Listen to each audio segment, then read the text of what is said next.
ഇറാനും ഇസ്രായേലും തമ്മിലുള്ള ആക്രമണം രൂക്ഷമായതിനെ തുടർന്ന് ഇരു രാജ്യത്തുമുള്ള ഇന്ത്യക്കാരോട് അവിടെ നിന്നും ഒഴിഞ്ഞു പോകുവാൻ ഇന്ത്യ നിർദ്ദേശം നൽകി. തുടർന്ന് വിദ്യാർത്ഥികളും മറ്റു പല വിധത്തിൽ വിവിധ രാജ്യങ്ങളിലേക്ക് മാറി തുടങ്ങിയിട്ടുണ്ടെന്നാണ് അറിയുന്നത്. ഇറാനും ഇസ്രായേലും ഒരു യുദ്ധത്തിലേക്ക് പോകുന്ന ഇപ്പോഴത്തെ സാഹചര്യത്തിൽ G7 ഉച്ചകോടിയിൽ നിന്നും അമേരിക്ക വിട്ടുപോയി.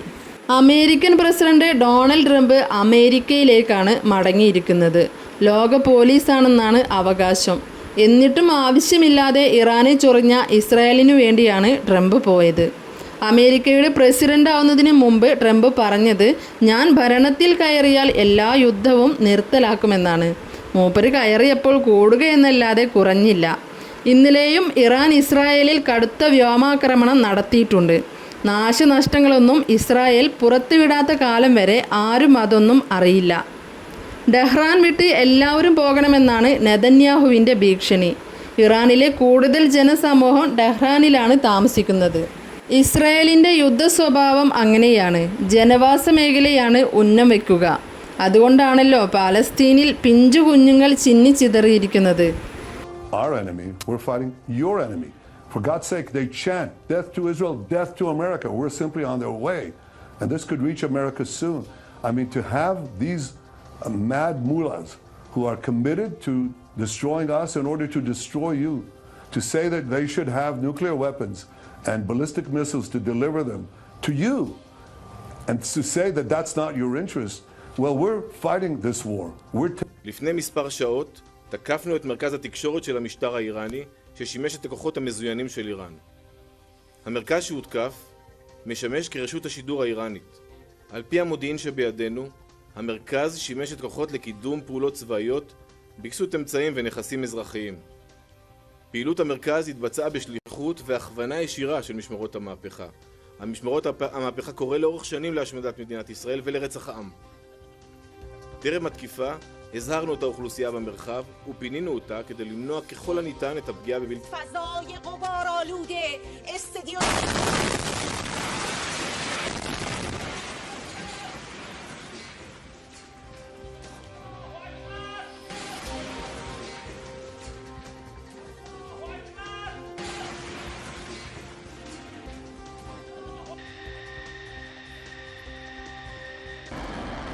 ഇറാനിയൻ കേന്ദ്രങ്ങളിലേക്ക് ഇസ്രായേൽ ആക്രമണം നടത്തുന്ന ദൃശ്യങ്ങൾ പുറത്തുവിട്ടിട്ടുണ്ട്.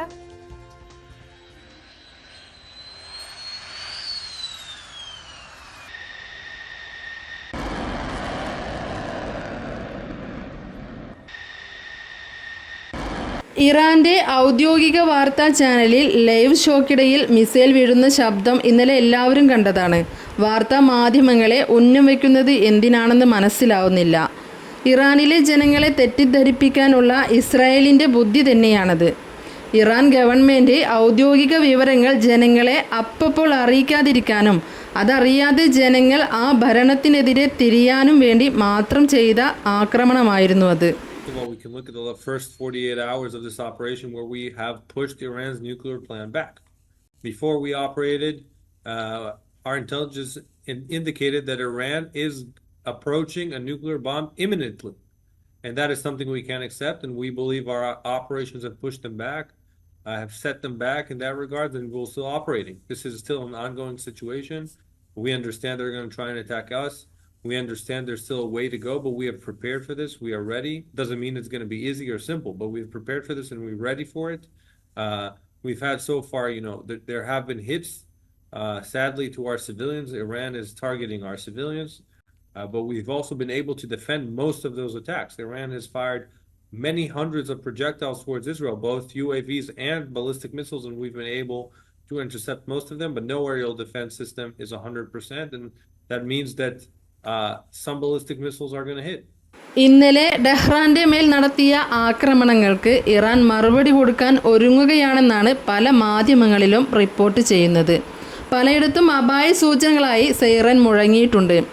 ആളുകളോടെല്ലാം ബങ്കറുകളിൽ തന്നെ കഴിയാൻ നിർദ്ദേശിച്ചതായാണ് റിപ്പോർട്ടുകൾ കാണുന്നത്. വരുന്ന മണിക്കൂറുകളിൽ ഇനി എന്തു സംഭവിക്കാമെന്ന നിലയിലാണ് ഇരുവരുടെയും പോക്ക്. ആക്രമണം, പ്രത്യാക്രമണം, ഇതൊക്കെ ജനങ്ങൾക്ക് എന്ത് ഉപകാരമാണുള്ളത്? ഒരു യുദ്ധം കൊട്ടി ആഘോഷിക്കുന്നവർ അറിയുക, അതുമൂലം സംഭവിക്കുന്ന നഷ്ടങ്ങൾ. ആർക്കും ഒരു ഉപകാരവും ഇല്ലാത്ത എന്നാൽ ആയുധമാഫികൾക്ക് ഉപകാരമുള്ള ഇത്തരം ആക്രമണങ്ങൾ നിർത്തുക തന്നെ വേണം. ഈ രണ്ട് രാജ്യങ്ങൾ തമ്മിൽ വലിയൊരു യുദ്ധത്തിലേക്കാണ് പോകാൻ ഒരുങ്ങുന്നത് എന്ന സൂചനയാണ് ഇസ്രായേൽ പ്രധാനമന്ത്രി ബെഞ്ചമിൻ നെതന്യാഹു നൽകുന്നത്. ആദ്യമെല്ലാം നെതന്യാഹു പറഞ്ഞത് ആണവായുധങ്ങൾക്കെതിരെയുള്ള പോരാട്ടം എന്നാണ്. ഇപ്പോഴത് മാറ്റി പറയാൻ തുടങ്ങി. ഇറാനിലെ ജനങ്ങൾ സ്വാതന്ത്ര്യം ആഗ്രഹിക്കുന്നു. ഇപ്പോഴുള്ള ഭരണാധികാരികളെ മാറ്റണമെന്നാണ് ആഗ്രഹിക്കുന്നത്. അതിലൂടെ പുതിയ ഭരണം വരണമെന്നാണ് ഇറാനിലെ ജനം ആഗ്രഹിക്കുന്നത്. യുദ്ധത്തിലേക്കാണ് പോകുന്നതിൻ്റെ രണ്ടാമത്തെ സൂചനയായി നെതന്യാഹു പറഞ്ഞത് ഇറാനിലെ പരമോന്നത നേതാവായിട്ടുള്ള ഖുമേനി വധിക്കപ്പെടുമെന്നാണ്. ഖുമേനി ഇല്ലാതായാൽ സംഘർഷം കൂടുകയല്ല കുറയുകയാണ് ചെയ്യുക എന്നതാണ് നെതന്യാഹുവിൻ്റെ വലിയ കണ്ടെത്തൽ. പുതിയൊരു ഭരണ സംവിധാനം ഇറാനിൽ വരുന്നതുവരെ ശക്തമായ ആക്രമണം തന്നെ ഉണ്ടാകുമെന്നാണ് ഇപ്പോൾ പറയുന്നത്. ഒരു രാജ്യം മറ്റൊരു രാജ്യത്തിൻ്റെ അവകാശങ്ങളിൽ കടന്നു കയറുന്നത് എങ്ങനെയാണ് സമ്മതിക്കുക? കഴിവും ശക്തിയും ഉണ്ട് എന്ന് കരുതി എന്തും ചെയ്യാമെന്നാണ് ഇവരുടെ എല്ലാം ചിന്ത. ലോകത്ത് അമേരിക്കയും ഇസ്രായേലും മാത്രമല്ലല്ലോ ഉള്ളത്. മറ്റു രാജ്യങ്ങൾ ഒന്ന് ചേർന്ന് ഇത്തരം ചിന്തകളെ വേരോടെ പിഴുതെറിയണം. അത് യുദ്ധത്തിലൂടെയല്ല, ചർച്ചയിലൂടെ. ലോക സമാധാനത്തിനു വേണ്ടി എന്ന പേരിൽ നിലകൊള്ളുന്ന ഐക്യരാഷ്ട്രസഭയിലെ അംഗങ്ങൾ ഒന്നിച്ച് തീരുമാനമെടുക്കണം. മറ്റുള്ളവരുടെ വീട്ടിലെ സമ്പത്ത് കണ്ട് അവരെ ആക്രമിച്ച് അത് തട്ടിയെടുക്കുന്നവരെ നിലക്ക് നിർത്തുക തന്നെ വേണം.